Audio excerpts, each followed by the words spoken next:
마무드 바헤지 대통령 비서실장은 하지만 후정광을 쫓아낸 것은 미국이 전쟁을 도발하는 시대가 끝났다고 결론지었다는 뜻이라면서 애둘러 만족감을 표했습니다. به نظر میرسه که دنیا هم از رفتن ایشون استقبال کرده به این معنا که قیمت نفت هم دیروز پایین اومد. 일각에서 거론되는 미국과의 대화 가능성에 대해선 이란 정부는 즉각 일축했습니다. 마지드 타크트 라반치 유엔 주재 이란 대사는 이란 제재를 경제 테러리즘이라 규정하고 대화는 미국이 제재를 해제했을 때에만 논의할 수 있다고 말했습니다. 볼턴 보좌관의 경질 소식에 이란 내각의 한 장관은 자신의 트위터에 코스염을 꾸밀 패션 디자이너가 필요한가? 볼턴은 이제 시간이 많다라는 글을 올려 한껏 조롱하기도 했습니다. 공교롭게 그가 경질된 10일이 이란에서는 시아파 무슬림의 저항 정신을 되새기는 최대 종교행사 아슈라가 열린 날이었습니다. 이란 네티즌들은 볼턴 보좌관의 퇴진이 아슈라에 받은 뜻밖의 선물이라는 글을 SNS에 게시하며 반겼습니다. YTN 박철원입니다. 북한도 태풍 링링으로 큰 피해를 입었습니다. 지난해 추석에는 한박 웃음을 띤 주민 행복을 강조했다면 올해는 이 수해 복구에 여념이 없는 모습입니다. 한현희 기자가 보도합니다. 주민들이 허리를 숙이고 쓰러진 별을 세우는 작업에 한창입니다. 군복을 벗어던지고 모자만 쓴 인민군도 힘을 보탭니다. 태풍 링링으로 여의도 면적의 150배가 넘는 농경지 피해를 본 것으로 알려진 북한이 복구 작업에 나선 겁니다. 피해 복구에 떨쳐나선 일꾼들과 근로자들은 침수 매몰된 농경지들을 복구하고 넘어진 벼와 강냉이들을 바로 세우는 것과 함께 북한에서 큰 명절은 아니지만 추석도 다가오는 만큼 부서진 도로 보수 작업과 날아간 지붕을 고치고 깨진 유리를 갈아 끼우는 작업에도 속도를 내고 있습니다. 공군 건물들이 파손된 유리들을 원상대를 피우게 한 사업과 철판 지붕 제도를 씌우게 한 사업 역시 특히나 이번 태풍의 경우 이례적으로 김정은 위원장이 직접 나서 피해 현황을 챙긴 만큼 당 부위원장과 내각 부총리 등 고위직들도 직접 복구에 나서기도 했습니다. 긴급 소집된 조선노동당 중앙군사위원회 비상학대의 정신을 받들고 전국의 여러 지역들의 인민군 부대들이 긴급 구조대로 파견되고 유원지를 찾아 한박 웃음을 짓는 주민들의 모습을 강조했던 지난해와 달리 이번 추석엔 수해 피해를 줄이는데 비상이 걸린 시기입니다. YTN 한현입니다.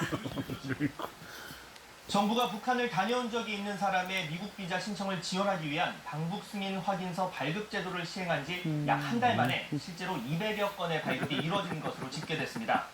통일부에 따르면 정부가 지난달부터 현재까지 약 한 달 고속도로를 달리던 승용차에서 불이 났습니다. 경찰은 귀성길 장거리 운전을 할 때 냉각수만 점검해도 엔진 과열로 인한 화재를 예방할 수 있다고 말했습니다. 어젯밤 11시 50분쯤엔 인천시 부평동에 있는 상가 주택 건물 2층에서 불이 났습니다. 다친 사람은 없었지만 소방서 추산 930여만 원의 재산 피해가 났습니다. 소방당국은 미얀마 출신 거주자가 고향 요리를 하다가 불이 붙은 것으로 보고 정확한 화재 원인을 조사하고 있습니다. YTN 강정규입니다. 네, 신고를 받고 출동한 경찰관이 팔에 매달린 50대 여성 신고자를 바닥에 내동댕이 치는 일이 발생했습니다. 경찰은 신고자가 욕설을 하고 마구 잡아당기는 바람에 벌어진 일이라고 말했지만 일단 해당 경찰관은 대기 발령하고 경위를 파악하고 있습니다. 김대겸 기자가 보도합니다. 서울의 한 아파트 지하주차장. 한 여성이 경찰관의 팔을 붙잡고 승강이를 벌입니다. 잠시 뒤 경찰관이 여성의 손을 거칠게 뿌리치면서 그대로 내동댕이 칩니다. 눈앞에서 여성이 쓰러졌는데도 경찰관은 아랑곳하지 않고 1분 넘게 휴대전화만 만지작거립니다. 이런 동변을 당해본 적도 없고 사람한테 맞아본 적도 없지만 경찰이 사람을 하이세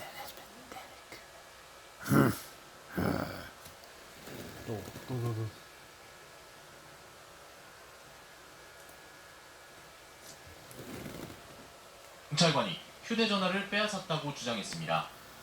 되돌려달라고 요청하자 강제로 경찰차에 태워 연행하려 했고 심지어는 폭행까지 했다고 말했습니다.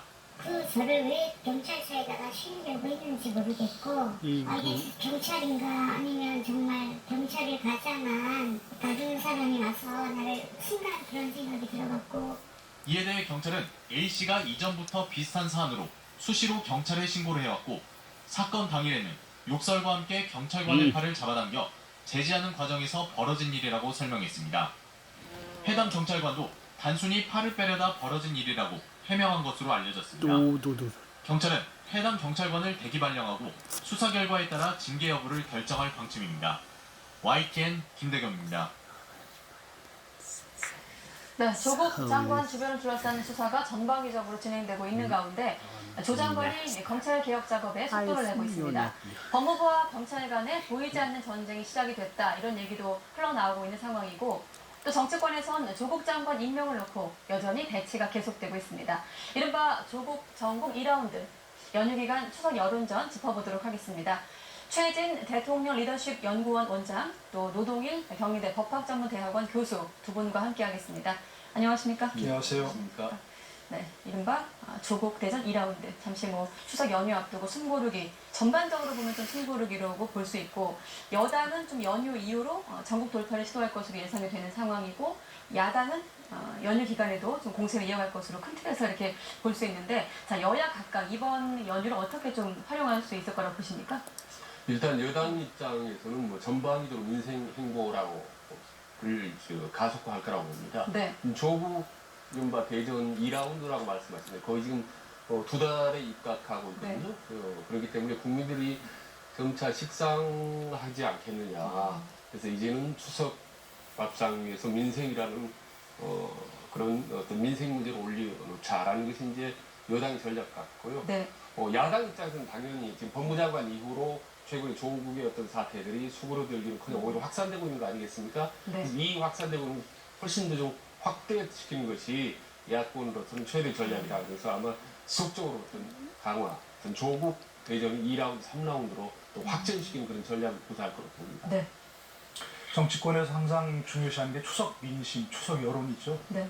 전국에 투대했던 그 가족들이 모이기 때문에 이 문제가 또 밥상머리에서 안 나올 수가 없습니다. 이게 한가위 명절이라 좀 즐거운 얘기를 해야 되는데 별로 즐겁지 못한 그런 이슈가 되어서 참 그렇습니다만 어쨌든 야당으로서는 이런 이슈를 계속 끌고 나가고 싶겠죠. 뭔가 항의 의사표시를 하고 항의 제스처를 계속 하려고 할 텐데 사실 그럴 방법은 마땅치는 않습니다. 마땅치 않고 현재 무슨 이제 특검 요구라든지 또 국정조사 요구 이래서 계속 이슈를 끌고 나가겠다는 거 아니겠습니까? 야당으로서는 여당으로서는 적극적으로 이제 방어하면서 정기국회에서 민생을 논의하자 이런 쪽으로 할 거고요. 근데 이제 특검 요구라고 하는 것이 이제 되게 검찰 수사가 미진하거나 검찰 수사를 안 하거나 이러면 이게 특검이 요구가 이제 타당성이 있다고 이런 지지를 받는 텐데 현재로서는 국민 여론도 그렇고 야당도 그렇고 검찰이 지금 잘 하고 있다는 거 아니겠습니까? 그러니까 특검은 사실 여론의 지지받기 어려울 것 같고요. 또 국정조사 요구도 이제 야당에서 많이 하는데 국정조사에는 분명히 한계가 있습니다. 재판 중이거나 진행 중인 범죄 수사, 소추는 관여할 수 없도록 되어 있기 때문에 야당으로서는 이 이슈를 마땅히 계속해서 끌고 나갈 수 있는 그런 동력은 사실 쉽지 않아 보입니다. 그렇군요.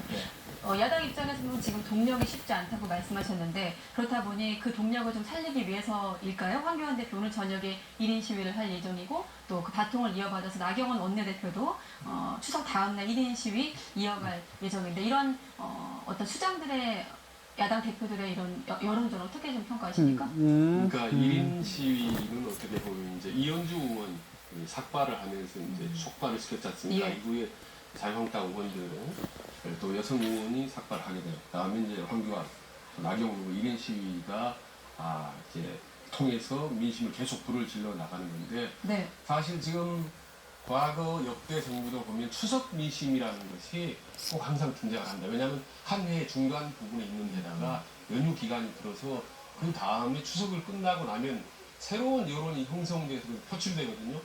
그러니까 여야 입장에서는 상당히 추석 민심이 중요합니다. 추석간에는 가장 많은 마을 사람이나 식구들이 모여서 이제 논의하는 거기 때문에 아주 이제 중요한 분수령이 있죠. 그래서 자유한국당 입장에서는 이런 중요한 시기에 양면 전략을 구사할 필요가 있다. 일단 검찰을 통해서 계속 수사를 압박을 가한다. 네. 다만 지금 법무부 장관으로 이미 취임을 했기 때문에 최근 흐름을 보면은 검찰 수사도 이를테면 믿기가 어렵다. 만약에 검찰을 법무부 쪽에서 은연중에 직감적으로 압박하고 있는 징후가 보이고 있거든요. 이런 우려, 검찰의 자칫하면 기세가 꺾일 것을 우려해서 네. 특검이라든지 국정조사의 카드를 일찌감치 꺼낸 거라고 봅니다. 그래서 야당 입장에서는 이 추석 민심이 너무 중요하다. 이미 충분히 여론이 반문재인, 반조국의 여론이 숙성해 있기 때문에 이 추석 기간 동안에 세게 이 불길을 잡으면 추석이 끝난 다음에 국정조사 때부터는 야당이 정부의 주도권을 잡을 수 있겠다. 이런 이제 판단을 하는 것 같습니다. 그렇군요. 야당에게 좀 이 연휴 기간이 혹이라고 보시는 것이고. 네, 그렇습니다. 물론 이제 뭐 이런 추석 민심 그야말로 네. 이제 아직 국민들이 국민들이 모였다가 흩어지기 전에 네. 이런 얘기를 하면서 계속해서 이제 어떤 조국 장관에 대한 비판 이런 걸 여론을 환기시킬 그런 행동은 중요하죠. 중요하고 그러나 이제 추석 연휴가 끝나고 다음 주부터는 아마 이런 것들만으로 야당도 전국을 끌어나기 힘들 거예요. 정기국회라는 게 특히 이제 중요한 두 가지 이벤트가 있지 않습니까? 네. 국정감사가 기다리고 있고요. 그리고 또 예산심의가 있습니다. 이 국정감사는 의원들이 1년 내내 기다려오는 그런 이벤트거든요.